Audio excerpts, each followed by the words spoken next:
Yeah. Hey, what's going on, everyone? Hey guys. Welcome to the Hey. podcast, Tom and Chris. Appreciate you guys joining us. So for Thank you. everyone who's watching here, we have a couple legends joining us today. Super excited to have Tom Waltz. So Tom is a New York Times bestselling writer for comic books and video games, and most notably, maybe not most notably, but at least for us, most notably, wrote The Last Ronin, Teenage Mutant Ninja Turtles. There we go. Sean's pointing to that up there. And then we have Chris Anderson, who is the head of product and also the co-founder with EON RIFT, and he's been in product leadership for the last 25 years, working in the video game industry with companies like IGN, Fox Interactive, and GameFly. We're super excited to have both of them here today. We're going to be discussing the new comic book that they're going to be dropping on EON RIFT, and we're also just going to be talking about the EON RIFT project in general, which we're really excited about. So welcome both of you guys. Thank you so much for joining us. Thank you for having us. Yeah, I noticed in the comments real quick. I got to throw this up real quick. Love the channel even more to see you having my cousin Tom Waltz on. Made my day. Popped up in the feed. That's great. That's awesome.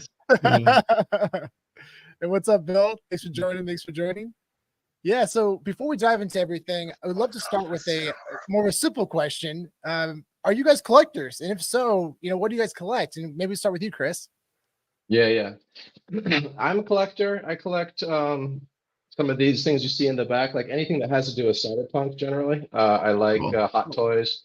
So I've got my Cyberpunk 2077, like Kusanagi bike back here somewhere.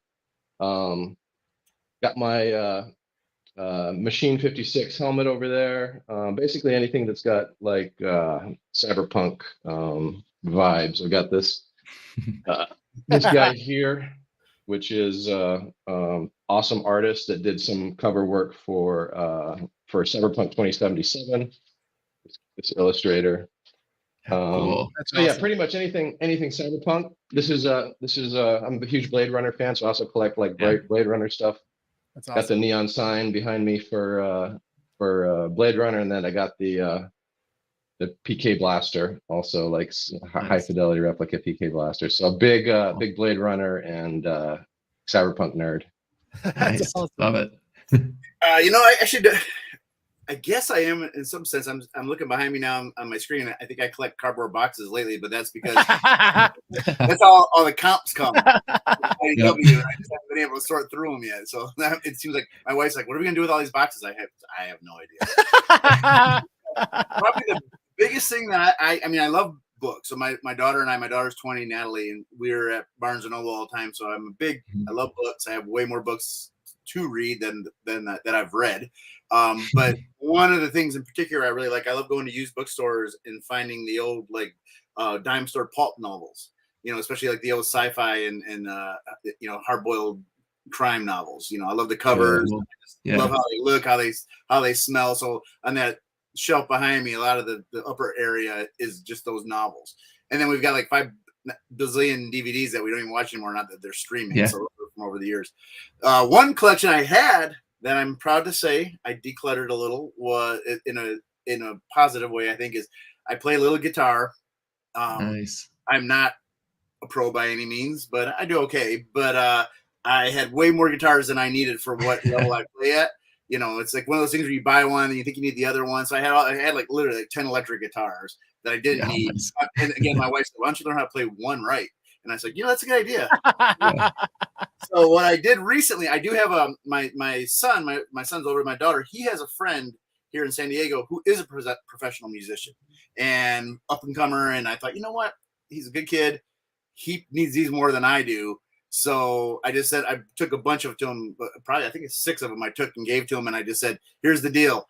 Whenever I need somebody to jam with, or maybe a quick lesson, that's all I want. And and maybe mention me in your hit album someday." So that's so awesome. They're over here where they were stacked. And she said, "What happened?" And she goes, "Wait, don't even tell me. I'm just glad they're gone." So just happy. What was your favorite of the 10? The one I had one of the Wolfgang specials, the Eddie Van Halen. So that's the one I kept. I love that. Cool. That thing's like a little beast. A great guitar. Of the ones I gave up, probably I'm a friend of Tom DeLonge. He's here in San Diego from Blink 182. I had one of his replica guitars. Wow. Oh, cool. But again, it was just like one of those that I loved it. It was great, but it was just sitting there, and I thought this could be on stage somewhere with somebody versus, sitting in my. The other thing I collect is dust, so they were collecting dust. So now I'm happy to say, for intermediate guitar player, I have an intermediate collection. Although, don't tell my wife, I was on eBay today looking at a custom-made David Gilmour Strat. So nice. Yeah. I'm not gonna buy it. No, but we won't say anything. This definitely isn't public, or nobody will able to see this. It'll be fine. Well, Awesome. we're really excited to talk about the comic on EON Rift coming. But before we do that, maybe we can get a little bit of background and about yourselves and what led you to EON Rift, and maybe start with you, Chris. Yeah, sure. So Leri Greer, who's the art director and co-founder on EON Rift, and I worked in a startup in San Francisco in '98 and got to be really good friends. He, after San Francisco imploded after the .com 1.0 bubble burst, he went up back to New Zealand and started working after a while at Weta Workshop, and started working with Neil Blomkamp on a lot of cool stuff. I remember still and Larry was just always one of those guys that was plugged into everything super cool before anybody else had heard of it. So he showed me this, there's this short, and it was his first movie that he worked on with Neil Blomkamp was District 9. But before District 9, there's this short that Neil Blomkamp made called Alive in Joburg, which is this low budget, super cool at the time. It was the compositing that he did with the effects of the sort of gravity gun, throwing the truck across the freeway and stuff like that. It looked so, it's still to this day is one of the coolest kind of fake documentary things that I've ever seen. They did such a good job making it look like sort of found footage or something like that. Anyway, Larry and I just stayed in touch and over the years. And then when this I was always God, I want to do something with Larry. I want to do something with Larry again. And then this NFT stuff started happening, and I sort of ignored it for a while, and then I started thinking about it more and seeing what was coming out. I'm like, this is kind of a cool way to make something and go straight to a fan base that if they like it and they support it, you can just basically build. You can get that feedback loop going between fans and creators and not have to worry about the traditional gatekeepers, and so Larry and I started kicking around this idea. We always really loved Ghost in the Shell, cyberpunk stuff. So we hatched up this idea, and we always liked also kind of one of Larry's sort of signature things. If you look through his portfolio of stuff, he's really cool at doing super badass mech combat soldier stuff, but he's also really good at doing kind of cute, small, big-headed creatures. So we're we should combine these two things and kind of mix together this cyberpunk world with kind of cute but kind of badass animals, but also not be afraid to lean into violence or adult lean into adult themes, or actually some of the themes that are going on right now about artificial intelligence, indefinite life extension, uploading your consciousness, what is consciousness. These are all things that going back to Blade Runner again, that was one of the most compelling things for us about Blade Runner, was these characters that were androids, that were synthetic beings, but they were still grappling with kind of existential questions about why am I here? What should I be doing? What is death? These types of things. So those were the themes that always kind of that we felt made stories like Blade Runner so compelling. So we're it'd be fun to kind of explore this in this kind of quirky way with these anthropomorphic animals in a little cyberpunk world. So that's where the idea came from, and we started working on it, and people joined as over the years, and we've been doing it just about 2 years now, almost exactly. And yeah, Tom joined not too long ago. Well, we're super excited to have him because one of the touch points for us was always Ninja Turtles, because we loved, obviously growing up when we did, in the 80s, we loved the comics and the animated series, but we also loved from an IP standpoint, how well that brand endured and kept kind of reinventing it, especially recently, reinventing itself with Last Ronin and Mutant Mayhem animated stuff, and how you can kind of turn the dial one way and it's more of like a kid's thing, or you can turn the dial the other way and it's more of adult, like sort of Tarantino style, story. So that was always our kind of like North Star was Turtles for like an IP to build. And so we were super, super stoked when Tom agreed to hop on and join us. Yeah, I also say just like Turtles, like also just like in terms of an IP, just so many things that they've done to license their products and get them out there and into the world in different ways. So yeah, definitely a good model to follow on that front for sure. Yeah, that's a game I play ever since I've been working on Turtles. Any store you go into, I dare you not to find a Turtles item somewhere, somehow. I don't care what store you're in too. It just, you'll find something. It's amazing how long this IP and how diverse it is. Yeah, definitely. And for me, for me, it's like Chris said. So I'm honestly coming into this completely as a comics guy initially. It's both an adventure for me and an education, because Chris brought up the .com thing. So the first time I saw NFTs and crypto, and it was all Greek to me, and much of it still is, not as much as before, but a lot of it still is. You get the sense, like I always bring up this example, the one Super Bowl where the Titans barely lost at the end. I remember that Super Bowl not just because it was a great game, and I like Kurt Warner and he won, so that was cool. Yeah. But I remember every commercial was like a .com commercial. I remember that year. It was just every single commercial, and it was like, oh wow, is the whole world going to change? And then right after that, it just collapsed. And so I early on seeing like a Kim Kardashian or whoever's the celebrity of the week on these talk shows showing some terrible picture of some monkey and thinking it's going to be worth $1 bazillion someday. And I thought, this feels familiar. This feels too early. And it never felt like something that necessarily wouldn't work. I just thought, this is not what they're saying it is. Everybody's just jumping on too quick. And that's how the .coms felt.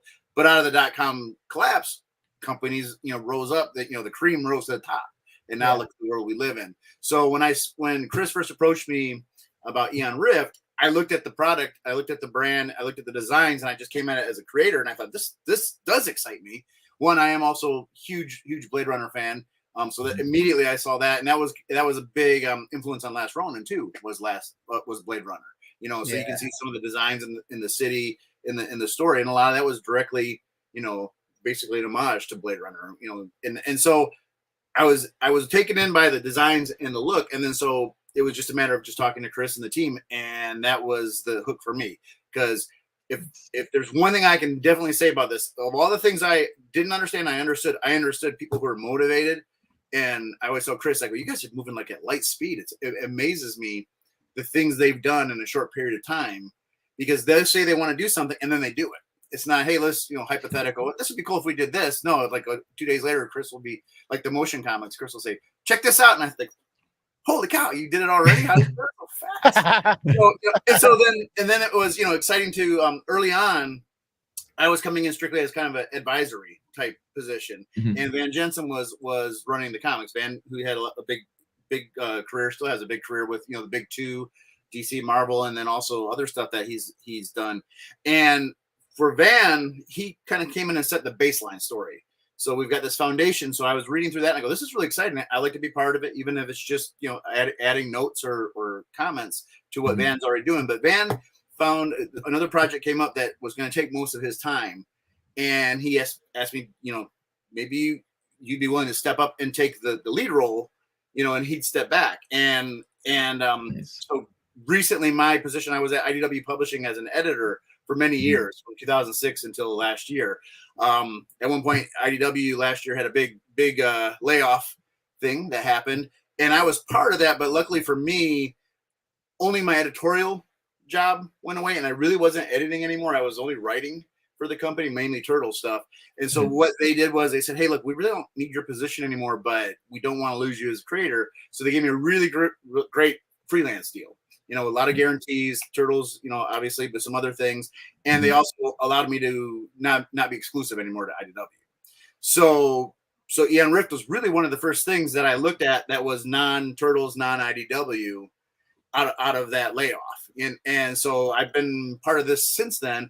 And there are other projects that have come up. I've been lucky to get some jobs from the big two I can't talk about yet, but those are, things that I'm also doing. But this continues to be a thing I'm very excited about.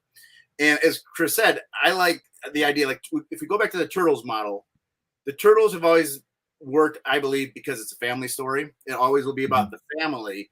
So, and I've said this many times too. I've never fought ninjas in an alley with swords. I've never, if I swung nunchucks, I'd probably knock my block off, but I have siblings. And as you saw in this thing, a cousin that is Yeah. I have family, and I know what it's like to interact with family. I know that drama, that's real drama. Hey, Kevin. Kevin. So, and so, I always felt like that's the key to the Turtles. And early on, when in my writing career, I had an editor who said to me, don't worry about the superpowers and superhero stories. They take care of themselves. They're just part of the setting. Worry about the character. Because if it's all about the powers, it's boring. It really is. And people can't relate. No, people can't shoot lasers out of their eyes. But if Superman and Lois Lane have a marital issue, a lot of people can relate to that, and so the rest of the stuff's the setting. So seeing what Larry had already created and what Van was putting together with the art team, it was like the setting is here. We have all the cool stuff. Now let's start building this layered story with these characters. And to me, it's fascinating. With Blade Runner, I've always thought Blade Runner was about family. It was always to me totally. very similar to Turtles. Even the replicants, it's like, what's real, what's not. If we come from a god and we created something artificial, doesn't it mean we created something that started with God? So does that mean they're any less real, any less important? And I've always felt like, and they did such a great job in the second movie following that theme.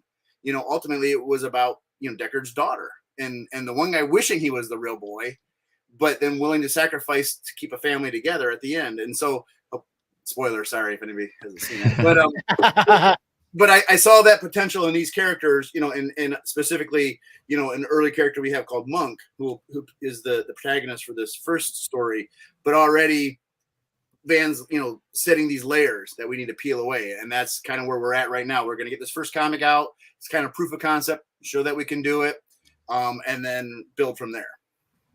Nice. Love that. Before I get into my next question, what is your sweatshirt, Chris? Levon recognizes it. Yeah. We're wearing the official. There we go. Now. We're in the official merch. There we go. Yep, nice. Yep. Very cool. EONRIFT.shop. I got the plugin. Here we go. We got the plug. Awesome. Well, so we got a little bit into this, but I wanted to ask a little more specifically because you guys have so many different plans for your IP between video games and a trading card game and comic books. And we'll have Tom get a little bit more specifically on the comic side a little bit later. But you can give us a little bit of an overview of all the things that you guys have planned. I mean, you guys just have so much going on. Yeah, sure. I can take that one.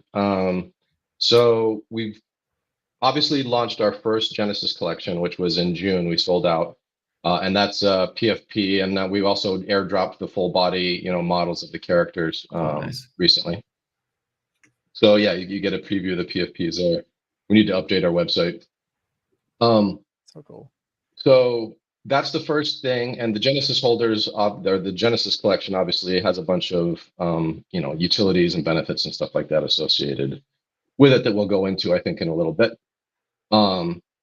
Soon after that, or right after that, we've always felt like comics. We've been working on the comic for like the past year. So it's digital collectibles, comics, video games, physical collectibles or phygital collectibles, and physical merchandise.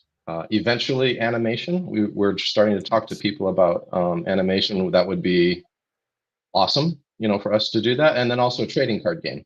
So we have somebody on our team named David Hura, who's coming from, he's been working at Blizzard for a while, but he's been playing competitive trading card games for about 20 years in Southern California.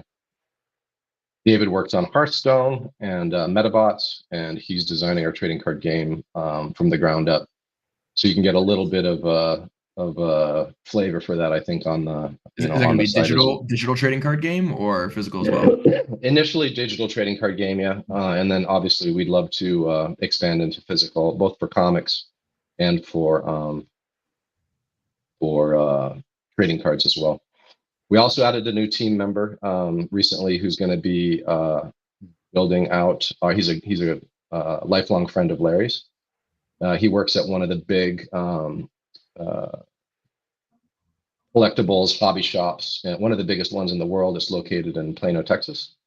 And he's been designing tabletop RPGs for probably like 25, 30 years. And he's working on our tabletop RPG as well, just sort of getting started on that. So all these different, we call them sort of pillars of the project, right? Or things that we're working on. We started with comics because comics are a great way to do visual storytelling, and it's a great way and a relatively fast way for us to create characters, tell the characters' stories, build the world, establish the lore, and then start working all of that from the comic into the video games, the trading card game, the physical collectibles, obviously the merchandise, all those other things. Yeah. So comics is kind of like the base layer of world building and storytelling because we can move fairly quickly. And then we want to percolate or interweave all that into the other parts of the project that are kind of different lanes, that are moving at different speeds depending on how complex and expensive they are to do. But we're executing in each of those lanes, and we're sort of proving. You can follow our roadmap. We publish our roadmap publicly at roadmap.eonrift.com.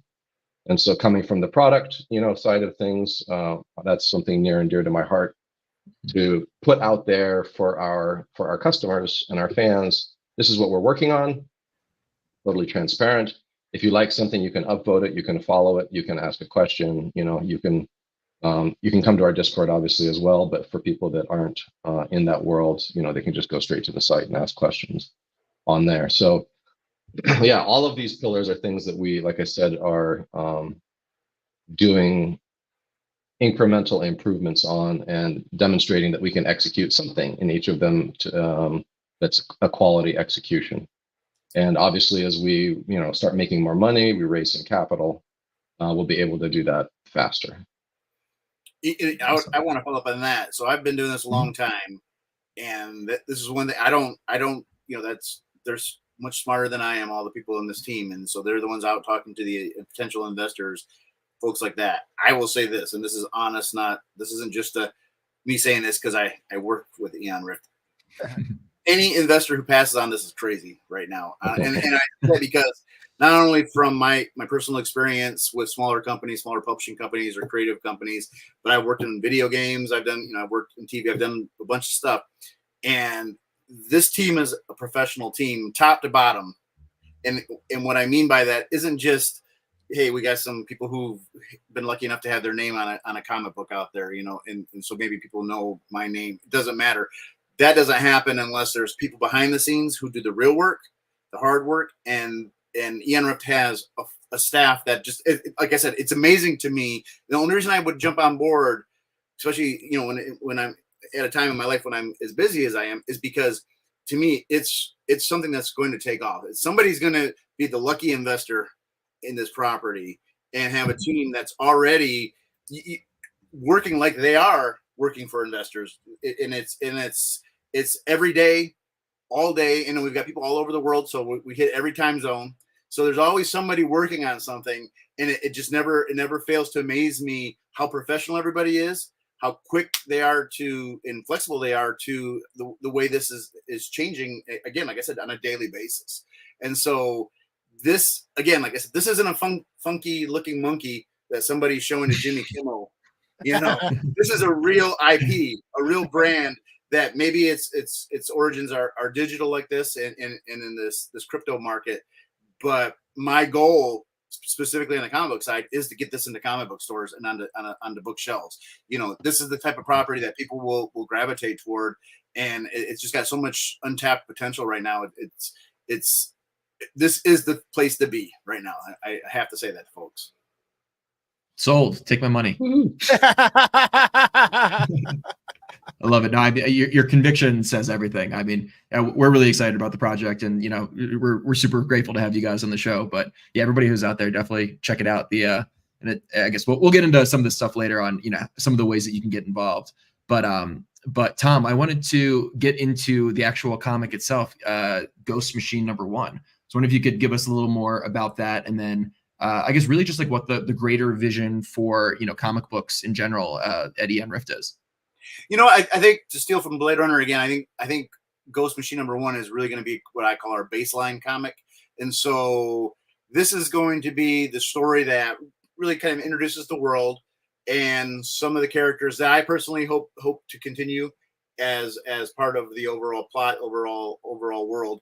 But it's really kind of like this entry point into the EON Rift world, and it gives us an opportunity to kind of, I think, like I said, set the basic foundation for what we hope to build. Now, behind the scenes, we're obviously wanting to build a world Bible, and in this market, this is one of the things that's been an education for me, and I'm sure Chris will talk about this more down the line. There's I guess what we would call like staking or minting deals, where we'll be able to be more collaborative with people who are buying the product and the fans of the books. But my hope is the way this first series is looking like it'll play out, we'll have 4 issues that'll probably be 10 pages each, so a 40-page story that ultimately I would like to release as a physical trade someday, which would also include extras, some of the process art. We've got the artists on the book are they call themselves I always forget the name of they call themselves as a team. Combo Break. I always want to say Custom Break, but it's 2 gents that have come together. Their names are, was it Chris Chris and Joe, yeah. I always want to call him. I call him CB, which would only be Chris Bivens if we didn't know about Combo Break. Joe Carg and Chris Bivens have taken Van's early scripts and done just wonderful work. I mean, from the line art all the way through the colors. I've been able to bring in Sean Lee, who has been since the very beginning our Turtles design person, letterer at IDW. So he's doing the design work. Lost Tom. So Chris, all right. Well, hopefully he can jump back on. I'll pick up where he left off with Sean. Sure. Sean Lee's doing the design. Sean Lee's doing the design for our comic. He's an award-winning designer who's worked on Turtles and a bunch of other stuff sort of from the beginning. Been nominated a couple of times for Eisner Awards, and then Matty Ryan did our lettering. He did a fantastic job with the lettering. He's somebody that Van's worked with a lot in the past. And then the cover that you see here is I think I made Kim Kardashian. I made Kim Kardashian mad, and they like knocked me out. You know what? Yeah. I'm clicking away, and like there's a dangerous little button down there that says "Leave Studio." I think I clicked that. So, I'm hoping to put out the trade of this first book, but the plan ultimately is, I'd like to write some of the stories. I can't write all of them, but I've got plenty of contacts within the comic book industry of many exciting creators, writers, and artists that we hope to bring in to tell more stories, build this world out, longer form comics. Ultimately, I'm talking to some publishers that I'm hoping maybe this becomes a monthly comic someday. That a publisher will distribute for us. The sky's the limit, but again, what's exciting about this is, those traditional routes of publishing aren't necessary to make this successful. Now, they're certainly great, to be part of this, but folks are going to be able to see these books, that are in early and have access, to a computer, so it'll be, different tiered levels depending on how they stake in. And again, I'll let Chris talk to that. I don't totally understand all that stuff, but I know there's ways to get more cool stuff, but it's going to be, I'm hoping a traditional comic book experience / a new comic book experience. For example, I mean, I mentioned the motion comics before. Many years at IDW, we would talk about doing motion comics, but it was like an onerous task. It was expensive. It would take a long time. Sean, scroll down a little bit on the page so we can show off those motion comics. Yeah, so you can see, how this looks on the screen. And when Chris mentioned it to me, honestly, my first thought from my experience was, there's just no way. It just takes forever, and I was thinking, so 2010, I guess, because Chris turned around and he goes, look at these pages that they've built for us, these motion comics. And I thought, how do you do that so fast? And they look bazillion times better than the stuff I had seen before, and to know that not only did they look great, to get these into folks' hands is not complicated. Whereas before it would have been, they would have had to go to a site, make sure maybe they had to have the right Flash engine. I don't know, all the technical aspect. This is something that has made this even more exciting for me. But then again, we talk about proof of concept. You can see a cartoon there. You can see an animated show. And this is what I'm hoping is like the testing ground for something like that. Chris mentioned comics. The nice thing about comics is you can have a blockbuster movie without the blockbuster movie budget. You can blow anything you want up as long as you got an artist that can draw it. You don't have to actually blow it up or have a whole team of CGI experts put it together over 2 years. So I'm hoping that once we get this comic book together, and we're getting better every day, bringing in the team, figuring out there's always a system of moving files, getting everything to where it works in a smooth way behind the scenes. I'm hoping that puts us forward facing even quicker down the line with more comics and more stories, more creators. But again, this is just baseline, ground level. Vans set the bar. It's a high bar, and we're going to try to meet that.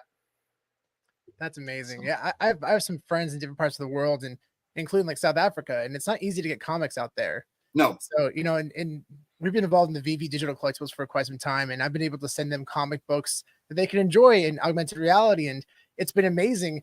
But now we're starting to see original content, and it's so exciting to see quality original content like this, being accessible to people worldwide is going to be a game changer. Especially when it's instantaneous. Mm-hmm. You're right. I mean, I talked to he was just visiting me not too long ago. He was out here in San Diego. Eric Burnham, who is a comic book writer for many years on Turtles, Ghostbusters, good friend of mine, and he said he lives where they filmed Fargo in Minnesota.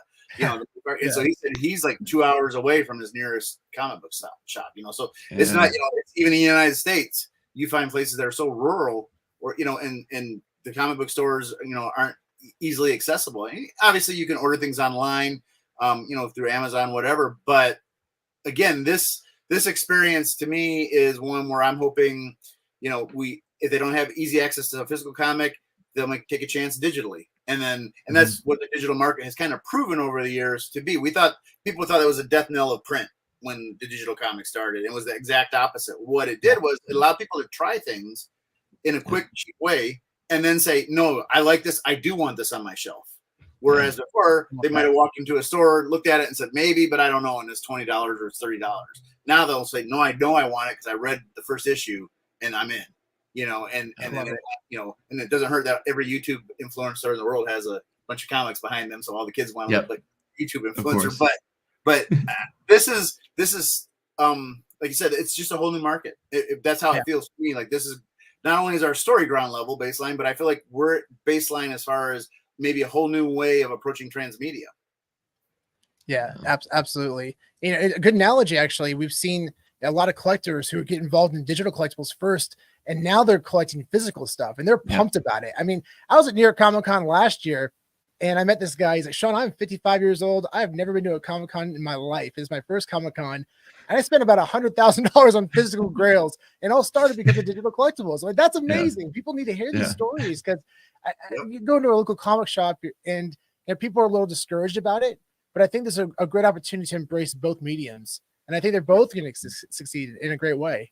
Yeah. And Ronin was a perfect example. I mean, obviously, Turtles itself has always been a merchandising phenomenon. But, Ronin was a risk. And when we did it, it was very adult, very mature. Yeah. They weren't sure how people would react. This is our most people, even though, Turtles kind of had a gritty beginning. A lot of people don't know that. They know Fred Wolf. They know Cowabunga Dude, and so all of a sudden you've got, Michelangelo doing what he's doing in Last Ronin. They weren't, they were like, we'll do this. Hopefully it'll work. In all credit to Kevin Eastman, his instincts were dead on. He goes, this is going to be an evergreen book. Watch, people are going to, they're going to love it. We didn't expect the response we got, but we figured it would be popular. It's something that like maybe hardcore fans would be into. But what we found out was, yes, we brought those fans in, but there's a younger audience that's just looking for something new. And to them, Last Ronin was new. To them, this was like, what is this cool story about this turtle? Yeah. Wait, this is not like what I expected Ninja Turtles to be. Yeah. And so when I was at a signing the other day, and the store owner was saying that, he said, we can't keep them on the shelves. And it's teens that are coming in that have never bought comics before. that are now all they want is Last Ronin stuff. So we obviously rung a bell that needed to be rung, but that goes back to what we talked about, physical items. So then, okay, so now we know the story worked. Fans embraced the story and they wanted the book. So then it was this cautious, well, let's put out some action figures and some statues, just see if people will respond. They were gone. They were gone, and then they couldn't. Then and Playmates and they couldn't make them fast enough. They were asking us for like designs of even like the most obscure characters in the story because people want that stuff. Yeah. But again, a lot of people had said to me the same thing. They said, I checked it out on Comixology and the first issue, and then I wanted. A lot of them will say, I collected them. I didn't want to open them because a lot of people CGC that stuff, and they try to get some value out of the floppies. But they said, and I couldn't wait for the hardcover. And the hardcover is sold through now 7 times, 8 times, and it's amazing. And it's just, but to me, it's testament to people still want to buy things. Whatever the economy is, up, down, whatever you decide it is, it's still people want things, but they want bang for their buck. And that's why, like I said, EON Rift is going to get people a bang for their buck because there's just so many options. But it's again, you never know what's going to influence what. They announced a AAA video game for Last Ronin recently that they're developing, and it's going to be great. But that announcement brought people in because there were influencers on YouTube saying, oh, check out this video game that's coming out. And then people were like, what's that? Oh, let me go buy that book. I didn't know that was available. So then we, went back on the NYTimes Bestselling list because of a video game. It was just a video game announcement, trailer. Yeah. Wow. Yeah. And like I said, so EON Rift out of the chute has all this stuff available that like Chris said, somebody might be into trading cards. That might be all they're into, but you might pick up those trading cards and then there might be some lore on there or whatever where they go, maybe I want to know more. Maybe I want to read the comic now, or maybe if that animated show comes out, or when the video game comes out, yeah, I'm definitely going to pick it up. So we're trying to hit everybody from all sides, and that's true transmedia to me, And with the crypto factor, that again, I'll let Chris explain all that stuff, but that's just a cool added element to this that I think kind of sets it apart from other products. I love that so much. And here's the general information for the comic book drop. And something that we actually noticed is that you're going to randomize the mint numbers across the entire collection. And that's actually something that we're really into, are mint numbers, and a lot of the collectors in the digital space. And what are your thoughts about mint numbers? And do you think that collectors value them? Yeah, I think so. I think where our logic with randomizing the mint was to minimize the chances that people can kind of game the system, snipe, and we wanted anybody who would have an opportunity to sort of get a lower mint number if they are participating, and then let the secondary market kind of handle how that exchange happens. But we also like the idea of having some kind of race to mint, so that's why we built in this mechanic for the burn mechanic for these. So every scroll normal down comic mechanic section. And every normal comic that gets minted will have one random motion page guaranteed in it. And if you collect, let's say 10 different comics with 10 different motion pages, so you have a total of 10 motion pages, you can burn those 10 normal comics to create one motion page, and the first person to create the first motion page, the first full motion comic, has minted motion comic 1 of 1. So there is that sort of number there, and then the next person. So is there only going to be one? Is there only going to be one ever made, or can multiple people do the burn? Multiple people can do it. You can basically run through you could run through the the as much supply as is available in the regular comics. So that'll at the same time reduce the supply of the regular comics. Makes them more collectible. Yeah, it makes them more collectible. And then these sort of holy grail, full motion comics are going to be the super, super rare ones. I love it. Awesome. That's so cool. Yeah, I'm definitely. So that's kind of a fun mechanic. That's so cool. Yeah, I'm definitely keep my eye out for 2023 publishing mint years. I'm really big on the publishing mint years. Yeah. I probably just shot myself in the foot on that one. So other people are gonna be looking for that now. Yeah. That's cool. It's a great visual to really help people understand what this is about in the process. That's so awesome. Mhm. So awesome. Yeah. Yeah. And So also, sorry, go ahead. go ahead. No, I was just say, I think people like mint numbers just because it's kind of obvious thing. Number one, number two, number three. It's human nature, I guess, or I don't know exactly what it is, but people clearly care about it. So we are, we're gonna accept that reality and work with it. Nice. Love that. And up above on the page, we saw it mentioned that your Genesis NFT holders are going to be having some utility. So basically, there's going to be an airdrop, right, for people who currently own your NFTs. Yeah. So there's a 1-to-1 airdrop for Genesis holders. Basically, if you have a Genesis, NFT, you're going to get a comic, and then in addition to there's that, 5,000 Genesis NFTs, right? right? Okay. Exactly. So half the supply is basically already, not available to the public now. Right. Yeah. Half the supply is already going to the Genesis NFT holders. The Genesis NFT holders obviously also get priority whitelist and mint window at a discounted price, as you can see here. And then we have some additional fun things for Genesis holders that isn't listed here exactly, but with every new comic, starting with EON Rift number 2, we're going to hold a drawing basically. So anybody who's got a Genesis NFT will have a chance that their character will make a cameo appearance in the comic. That's exactly, so cool. And then that becomes Nice. a trait, that gets updated on there and makes their particular that character, more rare. And then probably, definitely once, maybe twice a year, depending on how popular it is, we're going to hold a drawing and have random Genesis holder have an entire comic dedicated to their character.